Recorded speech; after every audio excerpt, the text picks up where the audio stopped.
So, wir kommen zu den Höhepunkt von unserer Tagung. Eigentlich hätte sie heute Morgen stattfinden sollen. Und ich würde kurz mich halten und ich werde auf Englisch sprechen, weil wir haben Mark Mattson, ein wichtiger Neurowissenschaftler von heute, der sehr, sehr viel für das Fasten und die neurologischen Erkrankungen in Zusammenhang mit Ernährung, Fasten und Bewegung gemacht. Und wir haben ihn ausgewählt für den Maria Buchinger Foundation Preis 2019. Er kommt auf Skype, er hört uns, er wird zu uns sprechen und wird seinen Vortrag halten. And I would prefer now to make this little introduction in English, even if I once more will a bit overwork our poor translators, but I try to be very simple and to sum up so that we have more time to listen to him and to ask questions at the end. So Mark Mattson was born 1957 in Rochester, Minnesota, after receiving his PhD degree in biology and neuroendocrinology from the University of Iowa. Mattson completed a postdoctoral fellowship in developmental neuroscience in Colorado. It's not right? No, he just made it. Okay.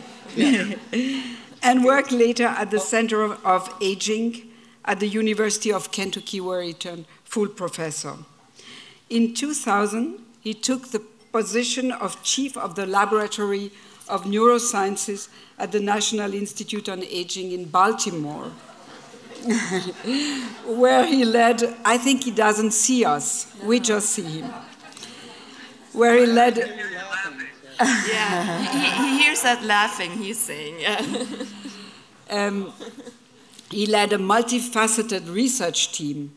He is a professor also at the Department of Neuroscience at Johns Hopkins University School of Medicine, so he teaches medical people, what's certainly a good idea.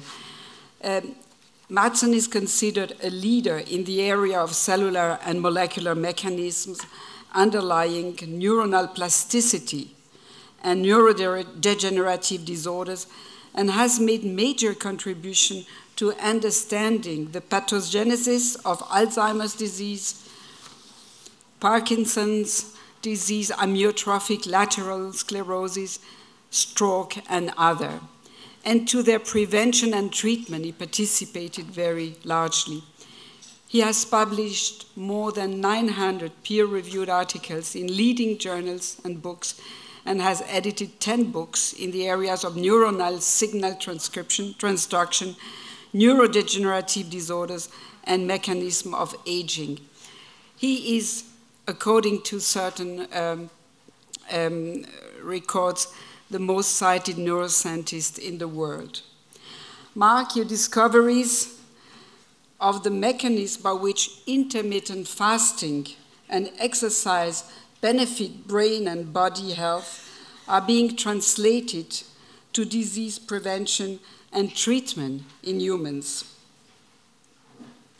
Your research has resulted in the widespread adoption of intermittent fasting as an intervention to optimize health and reduce the risk of many major chronic diseases, including obesity, diabetes, cancer, asthma, and other inflammatory disorders, cardiovascular disease, and, of course, neurodegenerative disorders. You live with your wife, Johanne, who should have been here with you, and happily, but this is the next time is going to happen. And you are father of 2 children. In your spare time, you pursue trail running, mountain biking, and off-road motorcycling, and you train even race horses. You are a master gardener and grow your own vegetables and love animals. All this reason made that we chose you for this year, for the award. So, what? It's not done yet.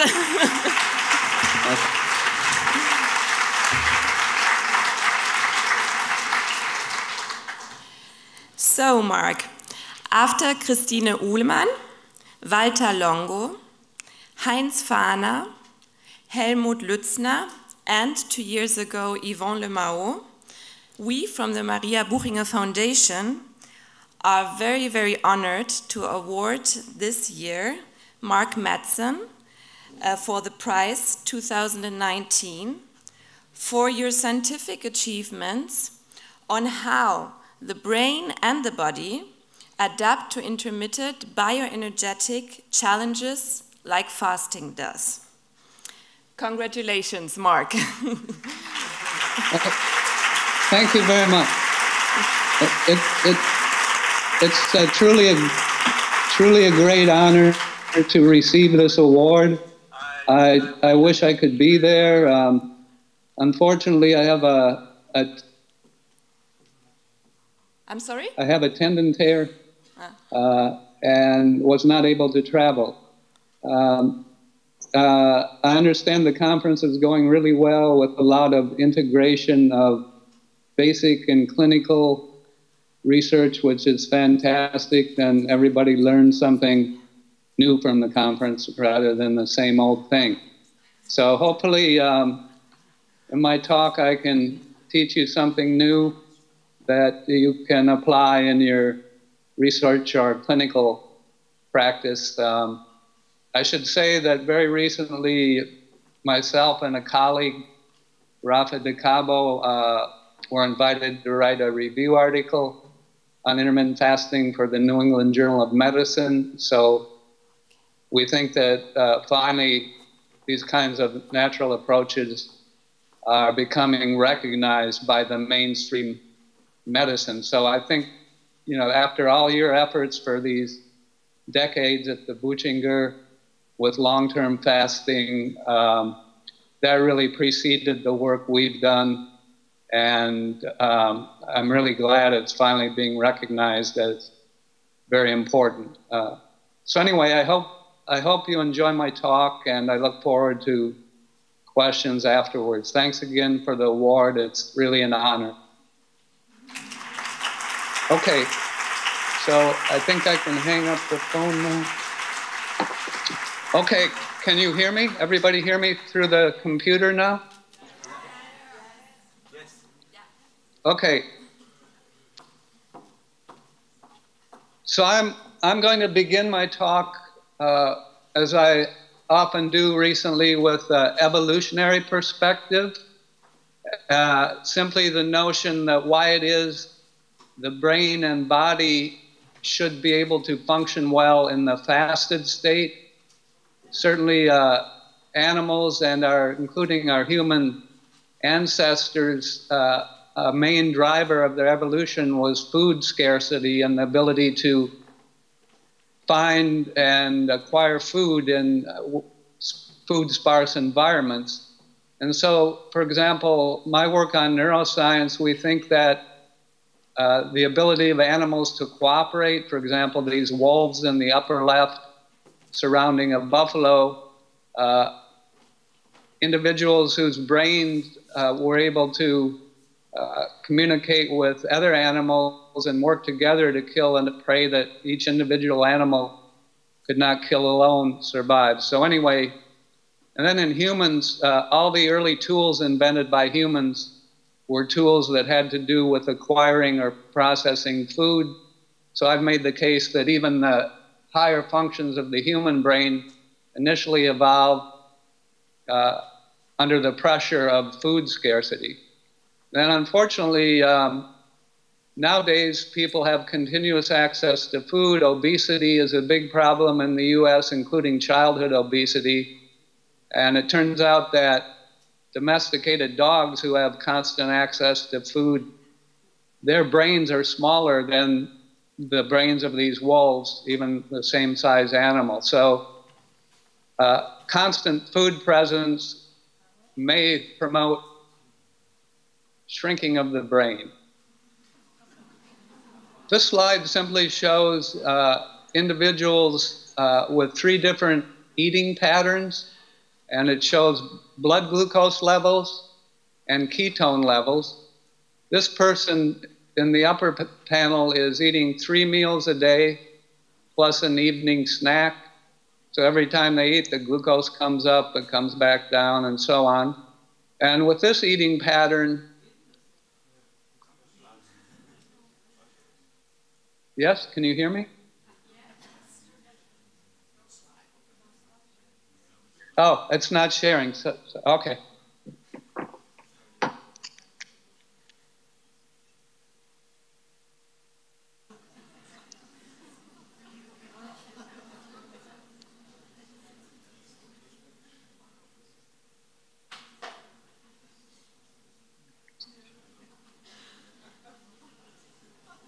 To share his presentation, he didn't do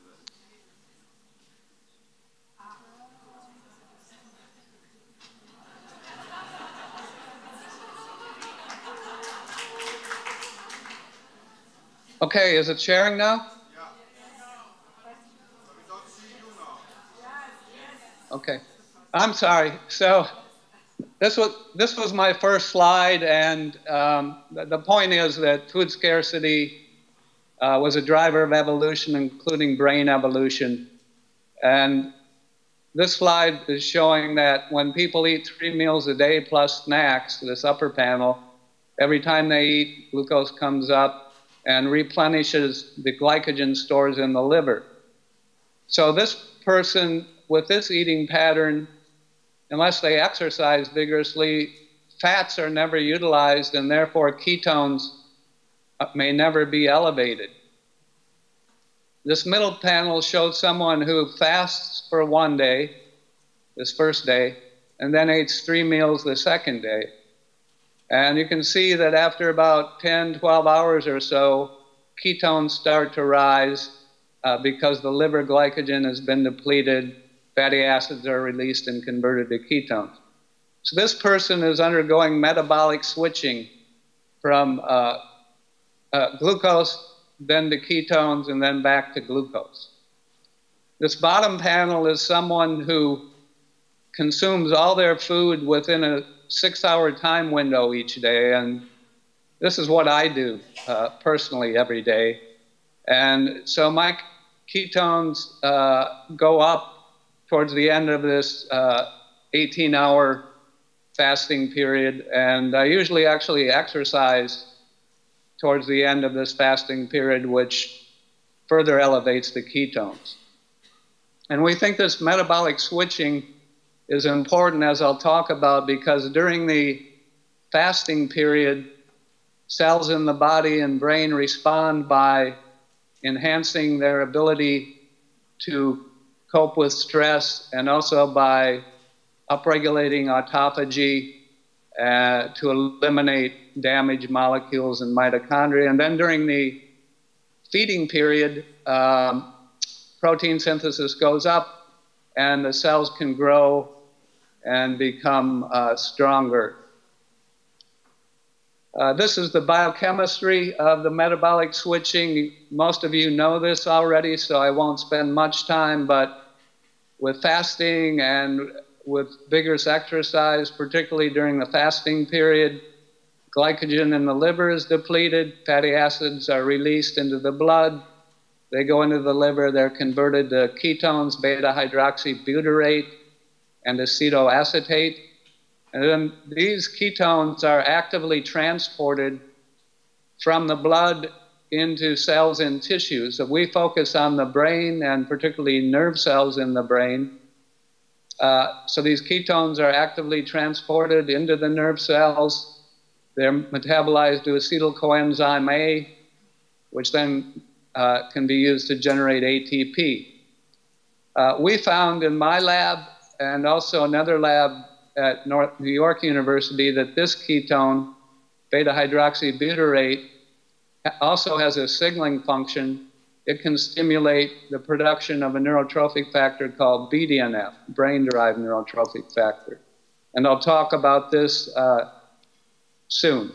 But anyway, this BDNF plays important roles in learning and memory and in the ability of the brain to adapt to stress and protect itself against stress and disease. Whoops. Okay, now there's a huge literature on caloric restriction and aging. And it turns out that the way that the calorie restriction studies are done in rats and mice is that two groups of animals are, first their daily food intake is determined, and then they're divided into two groups, and one group is given 30 to 40% fewer food pellets each day, and they're given the food all at once. And it turns out when they're given the food all at once, they consume all their food within about a 4 to 6 hour time window. So they're actually fasting up to 20 hours each day. And this has been shown in a number of different ways. This is just the old way. This is a kind of a fancy way of monitoring food intake, shown in orange. And in this case, they had running wheels in their cages, so activity of the animals, which is in black. But the bottom line is when you do daily calorie restriction, the animals eat all their food, and they're actually having the metabolic switch from glucose to ketones occurring every day. It was shown in the 1980s by my colleague Don Ingram and also Goodrick and Sider that if you subject rats or mice to every other day fasting, EOD or alternate day fasting, same thing. So one day, no food for 24 hours. The next day, they have food for 24 hours. If you start this when they're young, the animals will live up to 80% longer than animals fed ad libitum. They have lower body weight, and mainly this is due to less fat, but also to reduction. I want to point out one thing here. This is a study by Rick Weinrich's group from a long time ago with animals maintained on 40% calorie restriction for long term. So this is severe calorie restriction. And they simply measured body fat, which is way down. It's decreased by 70% compared to the ad libitum controls. They may actually maintain brain size. The brain size does not change at all, but other organs decrease except for the testes. So during severe fasting that's bordering on starvation, the brain is preserved, and in the males, the testes is preserved.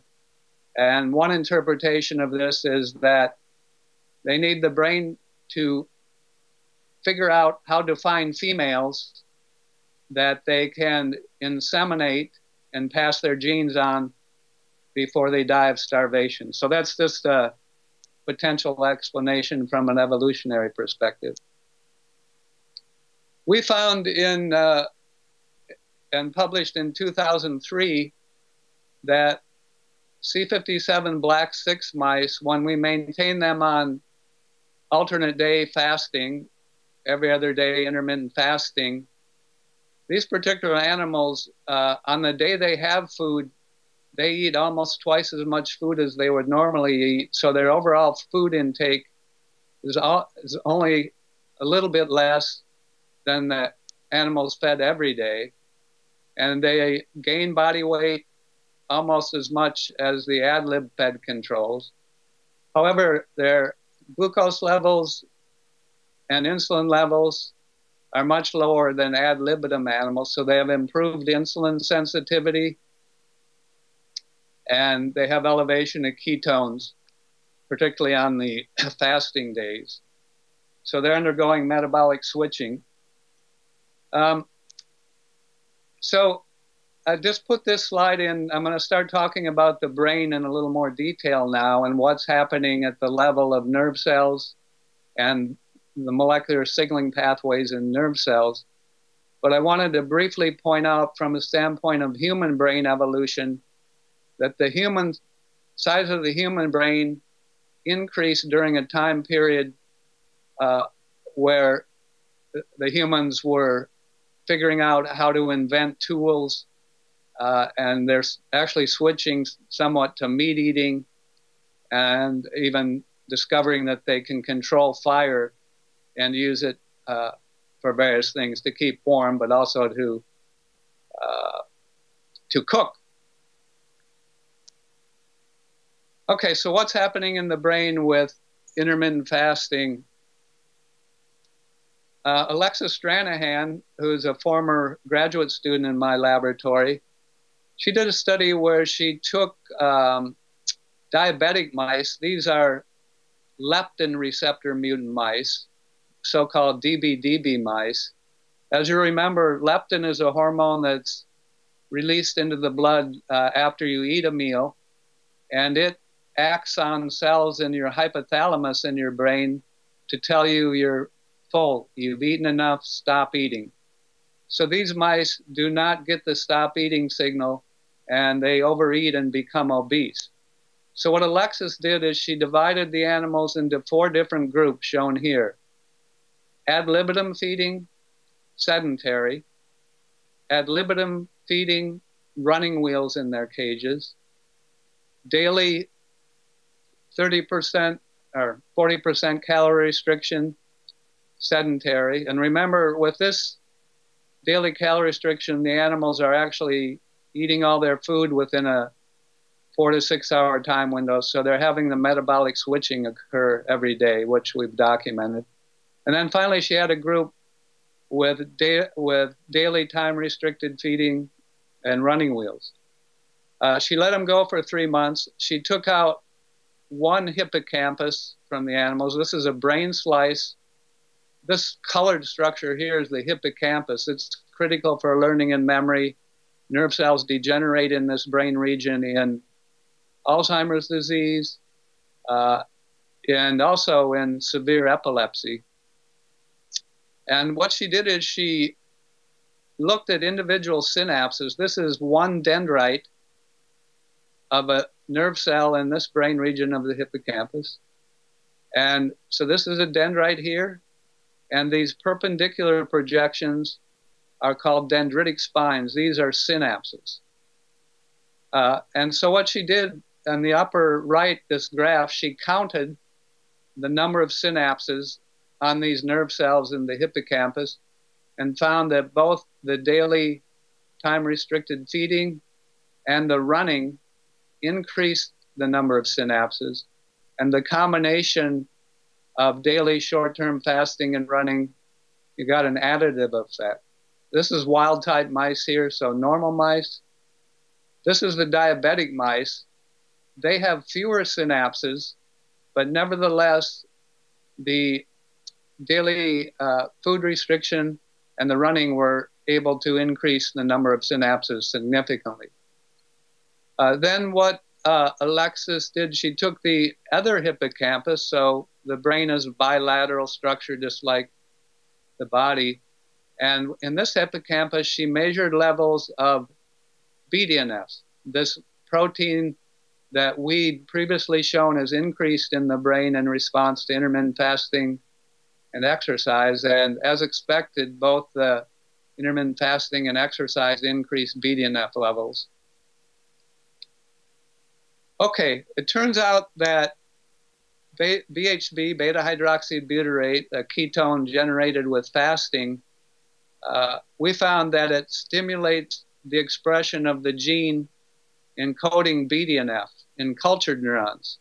So in this experiment, Christina Morosi, who's a former postdoc in the lab, she took cultured nerve cells from the brains of rats, and she exposed them directly to this ketone and elevated BDNF expression. But interestingly, that only occurred when she incubated the cells in relatively low normal glucose levels, but not in high glucose levels. So this seems to occur in this culture system only when glucose levels are low, kind of similar to what occurs in vivo in the fasted state. Another lab up at New York University, Moses Chow, found that the same ketone elevates BDNF expression in the brain in vivo. We found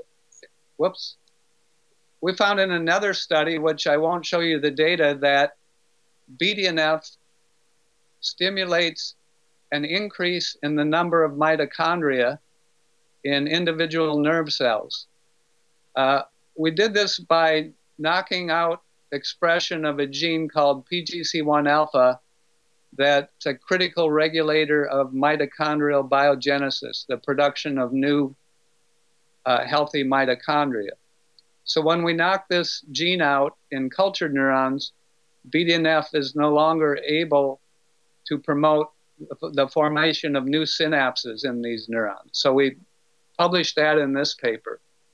We also showed that in vivo, if we knock down expression of PGC1-alpha using viral vectors, that it will decrease the number of synapses. And then other evidence from our lab and other labs suggests that both exercise and intermittent fasting upregulate PGC1-alpha and increase the number of mitochondria in nerve cells, very similar to what occurs in muscle cells in response to exercise, which is a bioenergetic challenge to the muscle cells. Okay, now I'm going to talk about neurodegenerative disorders, particularly Alzheimer's disease, which is a big problem as the number of old people increase. More and more people are getting dementia, Parkinson's disease, and stroke. In the United States, this is partially because of what we call the baby boomer generation. After World War II, the men came back from the war and they got together with their wives and generated more children, which are now my age, getting into this danger zone for dementia, Parkinson's, and stroke. Also, advances in cardiovascular disease, cancer, diabetes diagnosis and treatment have allowed many people who would previously have died from these diseases in this age range to reach their 70s and 80s, in which they're likely to get these disorders.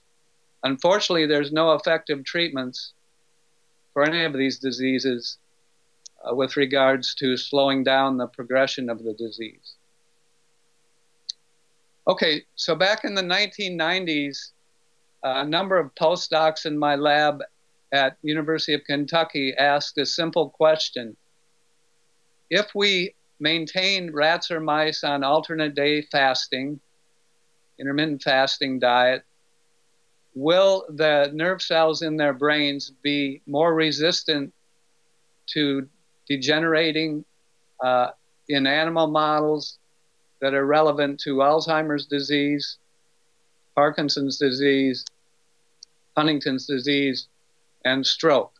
And so we had experimental models of these diseases, initially using toxins that selectively destroy hippocampal neurons or dopamine-producing neurons in the Parkinson's model, or striatal neurons, or in the stroke model, we do a surgery and selectively block off blood flow to a particular brain region. And so in the initial studies we published in the Annals of Neurology, we found that intermittent fasting protects hippocampal neurons from degenerating in a model of severe epileptic seizures. We found in the MPTP model of Parkinson's in rhesus monkeys with daily time-restricted feeding, or in a mouse model of Huntington's disease with alternate day fasting, that these short-term fasting regimens were beneficial. We also found that the intermittent fasting reduced damage to the brain in a model of stroke. And then a little bit later, in the early 2000s, we developed a new animal model of Alzheimer's disease in collaboration with Frank Lafeurle at the University of California, Irvine. I won't go into the details, but the bottom line is these, what we call 3xTGAD mice, as they get old, they get accumulation of amyloid, which is shown here in green. These green areas here are amyloid plaques developing. They also develop so-called neurofibrillary tangles in the hippocampal neurons and neurons in the cerebral cortex. And when we found when we maintain these animals on alternate day fasting or daily time-restricted feeding, their learning and memory is preserved. This is a water maze test, so they have a good learning curve with increasing trials for remembering where the platform is. The time it takes them to solve the maze is reduced compared to the ad libitum fed Alzheimer's mice. So we published that 12 years ago. Now, Alzheimer's is interesting from a therapeutic standpoint to us because it's been known for a long time that nerve cells in the brains of Alzheimer's patients have reduced ability to use glucose. This is a PET scan, positron emission tomography, using radio-labeled 2-deoxyglucose, and you can see there's less red and yellow here in the Alzheimer's brain compared to the control, which means there's less glucose utilization. We showed in the 1990s that the amyloid protein can directly impair glucose transport in neurons, and we think that's contributing to the reduced ability of these neurons to use glucose. Turns out, however, that under conditions where, like Alzheimer's, where neurons have problems using glucose, they can still use ketones. And this is the work of Steve Cunan up at Montreal. And he used PET scanning with a radio-labeled acetoacetate, a ketone, or glucose. This is human brain.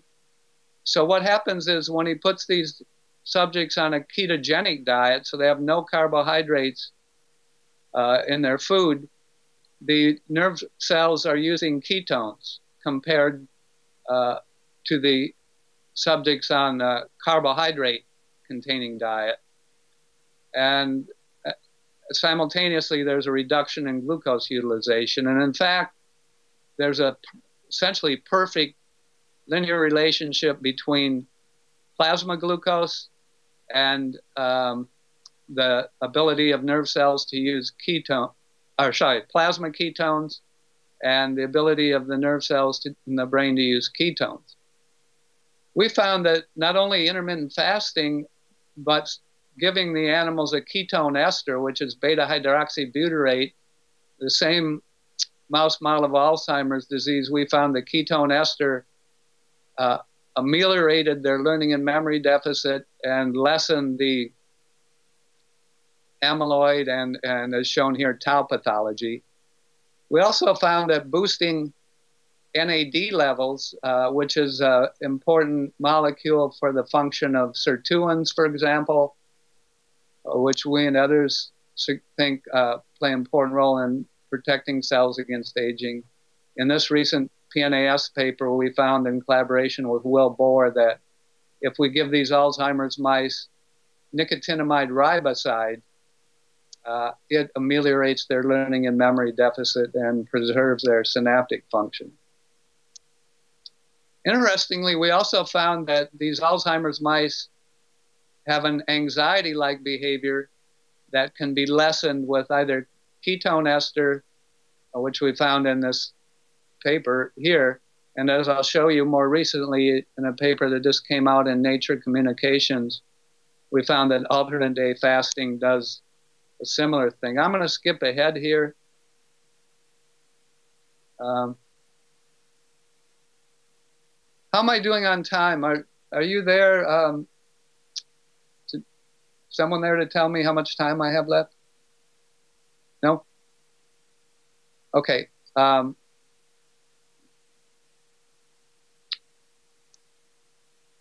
Okay. So briefly, Victor? I can't hear you. How much time do I have?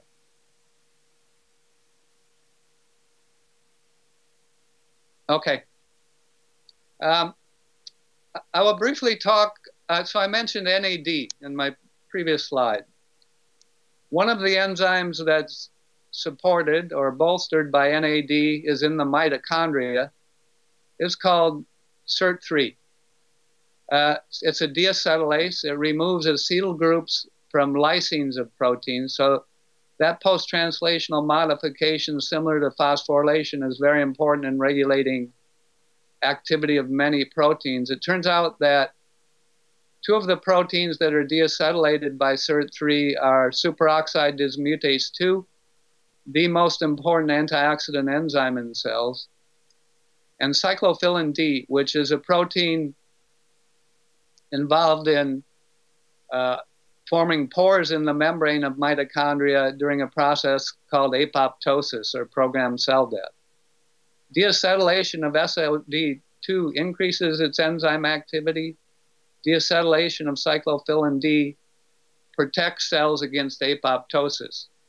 We found that both running wheel exercise and alternate day fasting in mice increase the expression of SIRT3 and boost antioxidant defenses and protect neurons from dying in experimental models of Huntington's disease, Alzheimer's disease, and also epileptic seizures. This lower left is just, in the green are proteins that are known to be deacetylated by SIRT3. So we focus mainly on SOD2 and cyclophilin D, but there are proteins in the electron transport chain and involved in energy metabolism. I won't show you all the data, but the emerging picture is that exercise and fasting, they upregulate ketone production. Ketone has signaling functions. In neurons, it boosts BDNF levels, which is important for learning and memory, and mitochondrial biogenesis, so increased number of mitochondria. And now I'm going to show you some data, I think, from a recent paper. What we did here is we took mice and we maintained them on alternate day fasting for a month, or we had mice that had never fasted before, and then we subject them to 24 hours of food deprivation. And we measured anxiety in two different ways, elevated plus maze and open field. So mice, normally in an open field, they stay next to the walls. They don't want to go out into open spaces because a predatory bird, or, for example, may see them and swoop down and kill them. Animals with less anxiety, so this is an animal with relatively a lot of anxiety, not much time in the center zone. Animals with less anxiety, they're adapted to intermittent fasting for a month. They venture out more, so they have less anxiety compared to the animals that are not adapted to food deprivation. So then we asked what's happening in nerve cells in the brain. And what I'm going to tell you is that, at least in mice, when they're adapted for 2 weeks to a month to intermittent fasting, there's increased activity of inhibitory GABAergic neurons that kind of buffer excitation in the nerve cells and control it. It turns out that the early anti-anxiety drugs that were prescribed in the clinic were drugs that activate GABA receptors on these excitatory glutamatergic neurons. So diazepam, for example, will activate GABA receptors and inhibit these excitatory neurons. We think that's what's happening to probably a lesser and better controlled extent with intermittent fasting. So this is a paper we just published very recently in Nature Communications. And what we did is we put electrodes in individual neurons in the hippocampus, and we actually measured what are called GABA currents, so the activation of the GABA receptors. And we found that with animals adapted to intermittent fasting, there's increased inhibitory postsynaptic currents indicating increased GABAergic tone, and that's shown here. Whoops. And then finally in this slide, I mentioned we found that SIRT3 expression is increased in animals adapted to intermittent fasting. So this is SIRT3 protein, Western blot, increased in the brains, hippocampus of animals. And then, however, in SIRT3 knockout mice, we do not see the upregulation of GABA tone. And then finally, in this model of Alzheimer's disease, we find that there's a loss of GABAergic neurons, and we can prevent that loss of GABAergic neurons with the ketone ester. So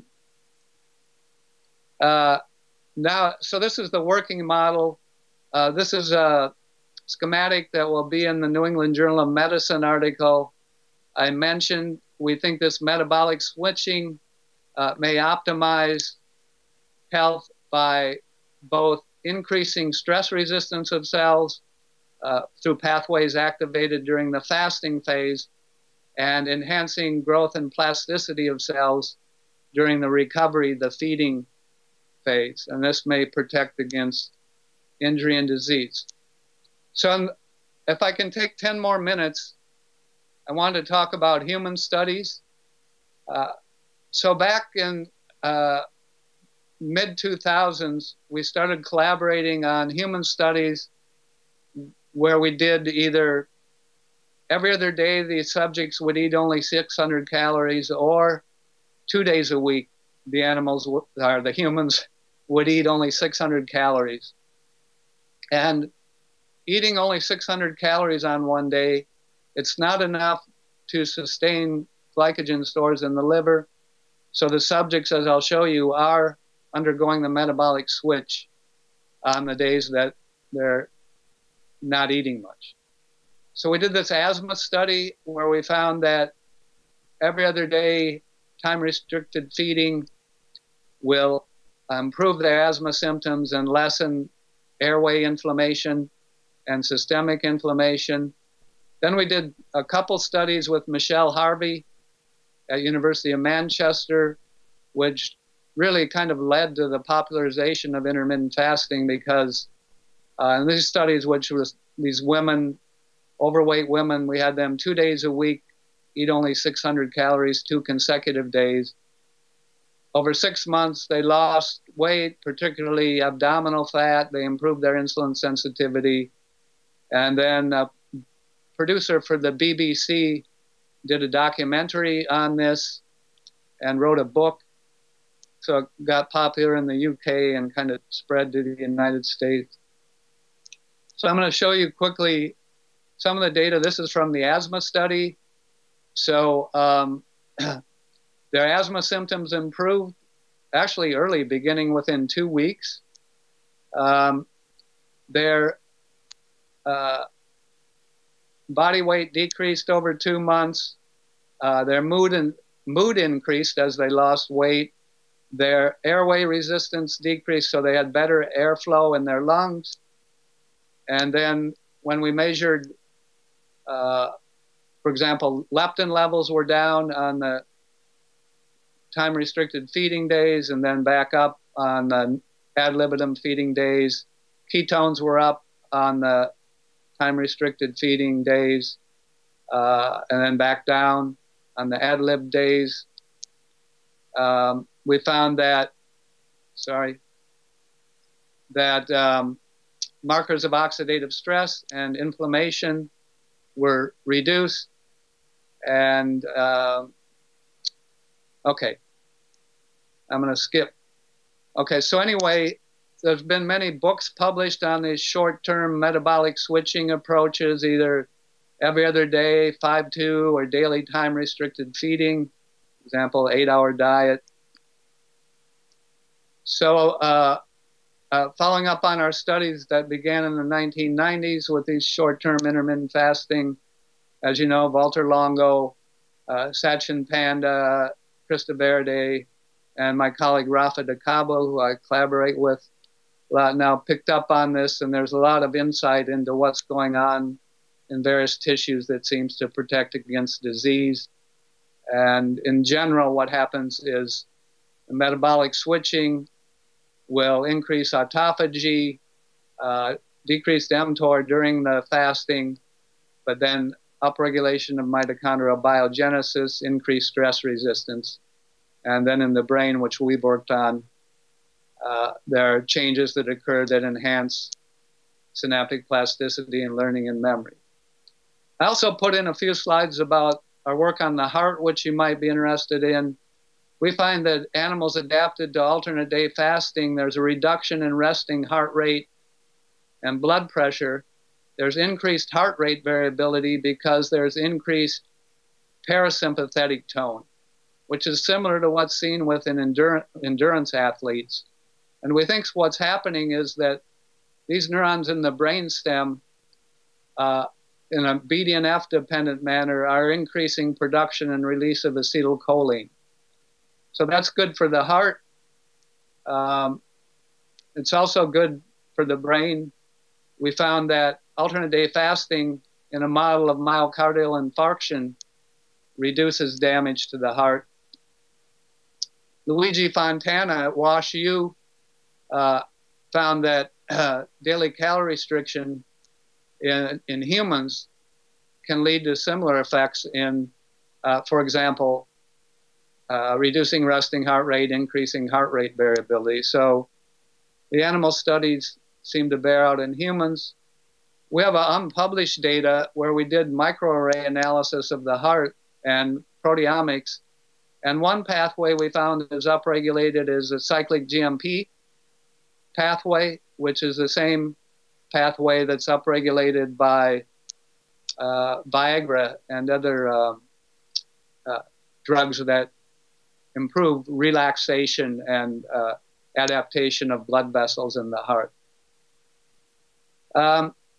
Okay, we also found that, so this is a picture of me in 2016. I noticed that when I went on long trail runs after not eating breakfast or lunch, I seemed to run better, feel better throughout the run than I did if I, for example, ate lunch or breakfast. So we did a study in mice where we had them do treadmill training, daily treadmill training for 2 months. And the animals were either maintained on alternate day fasting, which we abbreviate AF here, or ad lib diet. And then at the end of the 2 months, we tested their endurance. And we also had control groups that didn't exercise. And we found that, as expected, the animals that did treadmill training had better endurance than the sedentary animals. But we did find that the animals that were on alternate day fasting during the 2 months of training had significantly better endurance than the animals that were fed ad libitum during the training. And that's even though they had similar body weights. And then we looked at metabolism, and we found that the animals on the fasting days, they have reduced respiratory exchange ratio, means they're using fat. And as expected, their ketones are elevated, particularly in the animals that are exercising and fasting compared to the animals that are fasting alone or exercising alone. And during the exercise, this is during the 45 minutes of treadmill training, the animals on alternate day fasting are using ketones more than the animals in the other groups. And then finally, we took out soleus muscle tissue and found they have more mitochondrial DNA compared to nuclear DNA, which is an indicator of mitochondrial biogenesis. Okay. Yes, I'm almost done. So let's go back to the beginning. Natural eating patterns, which were intermittent feeding in experimental models, seem to be good for the body and brain. Ad libitum feeding is not so good. Unfortunately, we think these kids who are overeating when they're young It's not good for their brain, and there's actually evidence for that. This is just one of at least 10, 15 published studies showing that overweight children, or young adults, in this case this is young adults, but it's true with children, they perform more poorly on cognitive tests, and even children born to obese mothers perform more poorly. So the brain development may be adversely affected. This is my last slide, and this is the figure from our New England Journal of Medicine paper. So how does one apply what we've learned to lifestyle modification and medical education? We think that physicians can learn to prescribe specific intermittent fasting protocols and get their patients to adapt over a 1-month period to the protocols. So for example, in this particular approach, during the first month, the subject, in this case, we give the patient a choice. They can either do daily time-restricted feeding or 2 days a week eating only 500 to 600 calories. So in the TRF prescription, during the first month, we have them consume all their food during a 10-hour time window each day. The second month, 8-hour time window. This is during the weekdays. Then go to 6-hour time window during the weekdays. And then finally, the goal is to get 6-hour time window 7 days a week, which means they'd have metabolic switching every day. This 5-2 prescription, during the first month, the subjects reduce their calorie intake 1 day a week to 1,000, then 2 days a week to 1,000, 2 days a week to 750, etc. Our experience in our human studies is that during 1 month time period, the subjects adapt and they're no longer hungry during the time period they'd normally be eating. So the initial side effects disappear. Okay, so this is my lab at NIH. This is a number of years ago, I think 2014. This is the Department of Neuroscience at Johns Hopkins, where I have an appointment. I've retired from NIH recently, just within the last month. So I no longer have a wet lab, but I'll be collaborating with people at Hopkins, mainly clinical people, in translation of some of the intermittent fasting work. I'm also writing a book on the science and application of intermittent fasting. So thank you very much, and I'd be happy to take questions.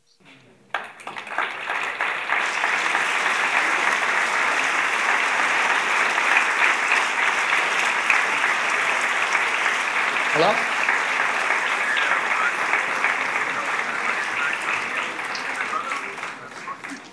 Thank you very much, Okay. Mark, for this fantastic talk.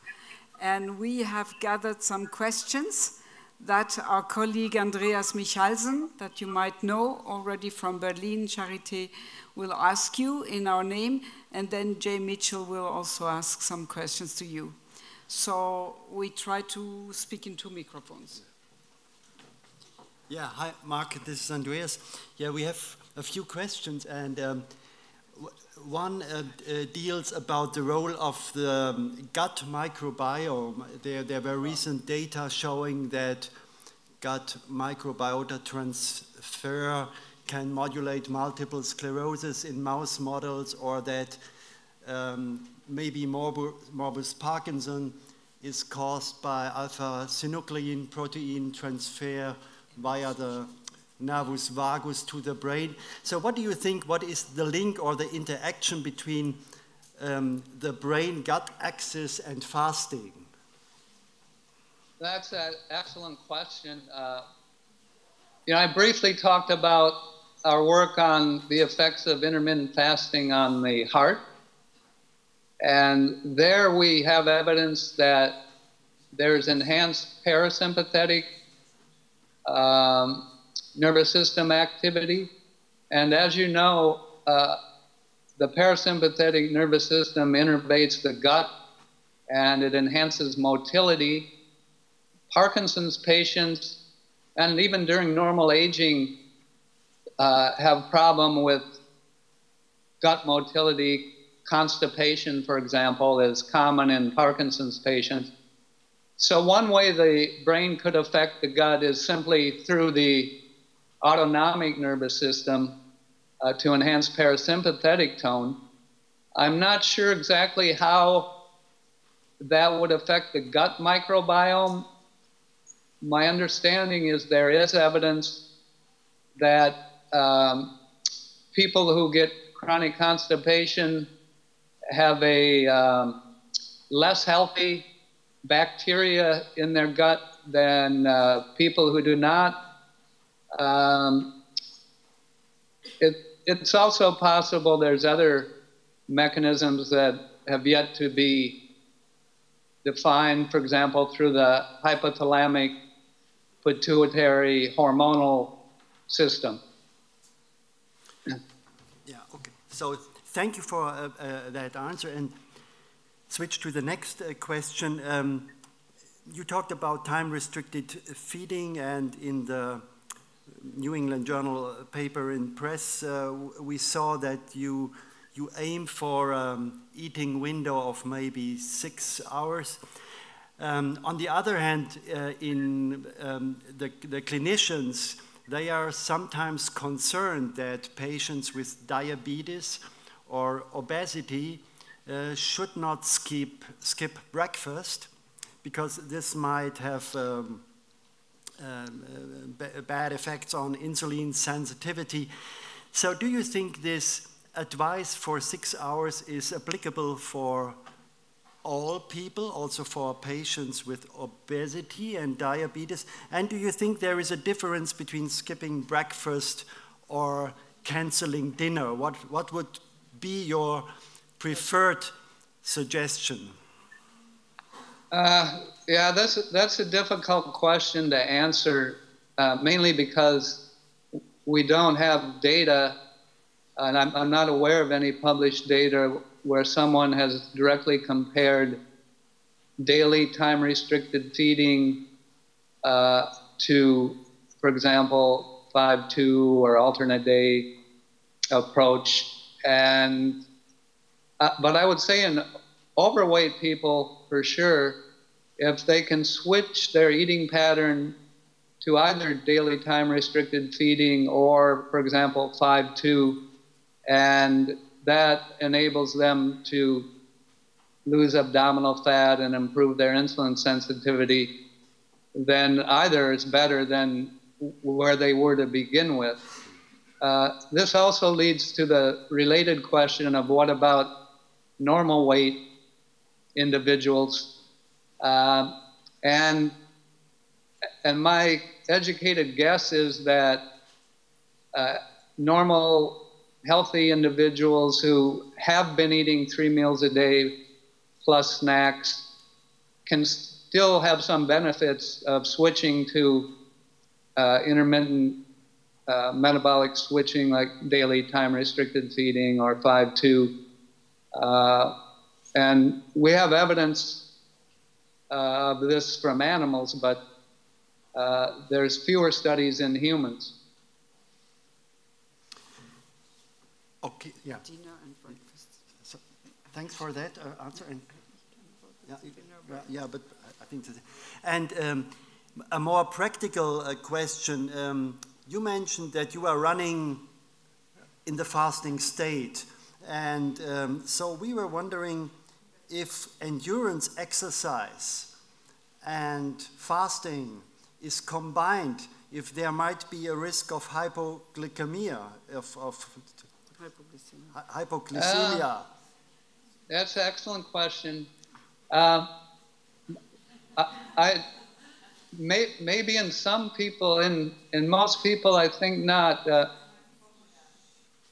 We did studies a long time ago when we started doing intermittent fasting in animals.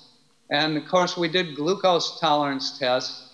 and found there was improved insulin sensitivity, but we also did insulin tolerance tests, and we found that animals adapted to intermittent fasting were more resistant to hypoglycemia.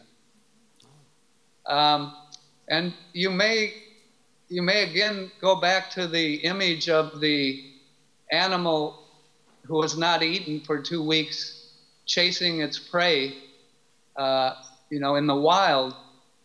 So again, animals evolved so that they can perform at a high level in a fasted state. And if they would have been prone to hypoglycemia, those individuals would have died and not passed their genes on. So, thank you again. And before switching to James, just one short question. You mentioned the hormetic response, hormesis. And what is your suggestion in Alzheimer's disease? Is it only exercise and fasting, or might be arts, music, creativity also a way to stimulate the brain and to protect the brain against Alzheimer's disease? Yeah, there's pretty good emerging evidence that regular exercise does protect or decrease the risk of Alzheimer's disease. There are really no data in humans on intermittent fasting.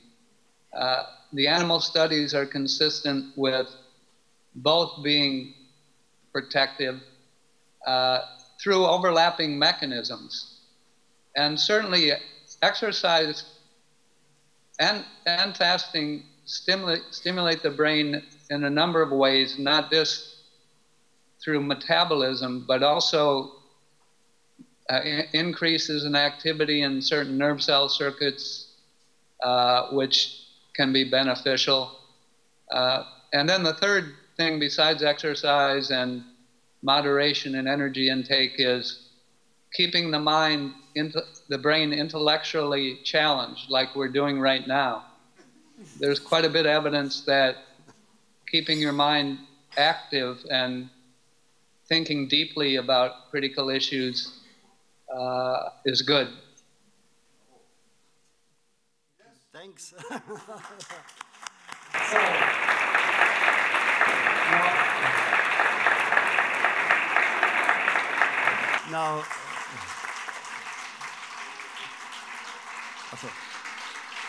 Now James Mitchell from Harvard University has some final question. Hi, Okay. Mark. Jay here. Congratulations on your award. Sorry you can't be here with us. I had a question about the ketogenic state. You mentioned that beta-hydroxybutyrate can drive transcription factors that increase BDNF and mitochondrial biogenesis. What is your sense, how much of the benefits of the ketogenic state are derived from the ketone bodies themselves versus activation of mitochondrial oxidative state? In other words, in the theme of this conference, do we really have to go into the ketogenic state, or are we going to be able to substitute the fasted state with ketone bodies themselves? I'm curious on what data exist or your thoughts. That's an excellent question, and the endurance athletes are starting to take this ketone ester. There's a very interesting story. I showed some data where we showed that this beta-hydroxybutyrate ester is beneficial for the brain in animals. There's this exercise physiologist in England at Oxford, Kieran Clark, who showed first in animals and then in elite British cyclists that the ketone ester enhances endurance. And prior to the year 2012, no British athlete had ever won the Tour de France since 2012. 5 years it's been a British cyclist, 3 different ones. And they ran this through the anti-doping agency, who said it's okay. They said, oh, it's just like taking glucose or another energy source. And it's being marketed now in the US. So I think there is people always want a simple answer. I'm not sure from the standpoint of health. In fact, I'm pretty sure it's not true that just taking a ketone ester or having ketogenic diet is as beneficial as doing the intermittent fasting. There's, at least in our animals, many more things going on in the brain, for example, that can be accounted for by just elevation of ketones. Great, thanks very much, Mark. Mark, we have 2 more short questions. Okay. Is that okay? Yeah. Okay. And one is, we just have seen your slide where you compared the increasing ketone bodies during a Western diet with 3 or 4 meals, and then with time-restricted feeding. And you mentioned the depletion of glycogen stores depending on time. And when we go into the literature, the human literature, there's confusion. Some say that ketones increase after 10 or 12 hours. Some other say, yeah, you have to fast 2 days so that it's relevant. What would you answer? So how long do we need to fast to have a relevant increase in ketones? Yeah.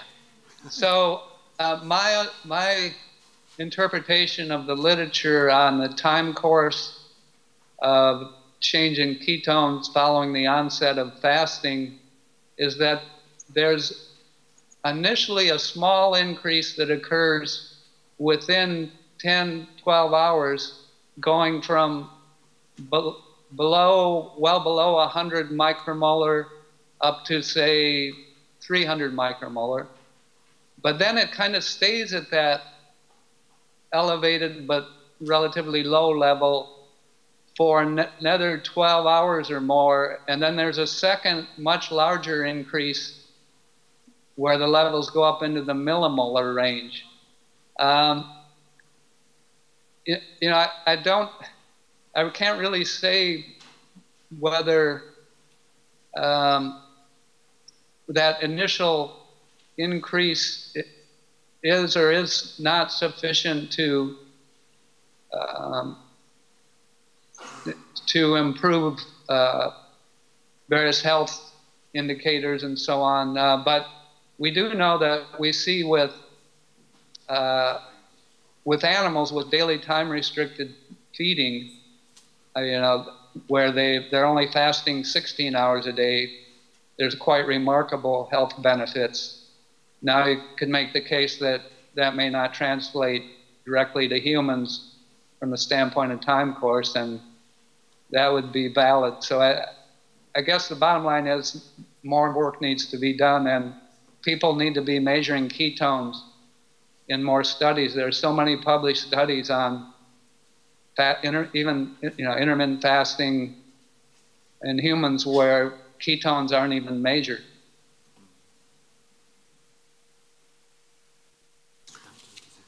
Thank you very much. And then maybe the last question. Okay. You said that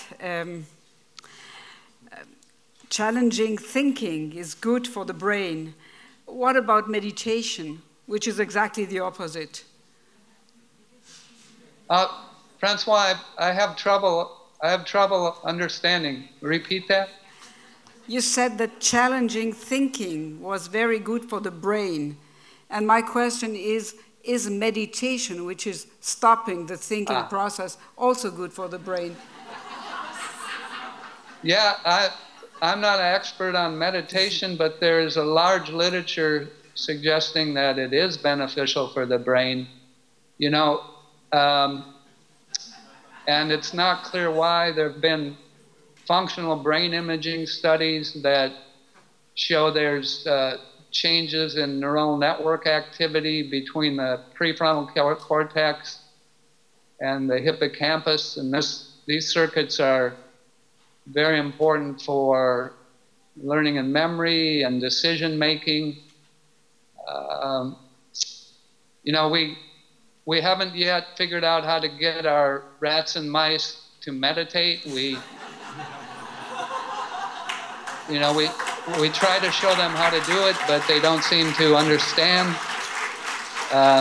So, you know, we don't know what's going on at the biochemical level with meditation, and I think that's really important. For example, our neurotransmitter levels changing, our neurotrophic factor levels changing, and unfortunately in humans that's not readily done. Thank you very much. Well, my conclusion is you need to come to Überlingen because we have a lot of people fasting here. So we could try all the things you cannot do with rats. And I think you have to listen now to the applause. We thank you very, very much for a great talk.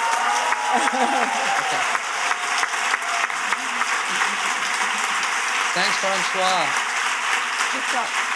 I hope.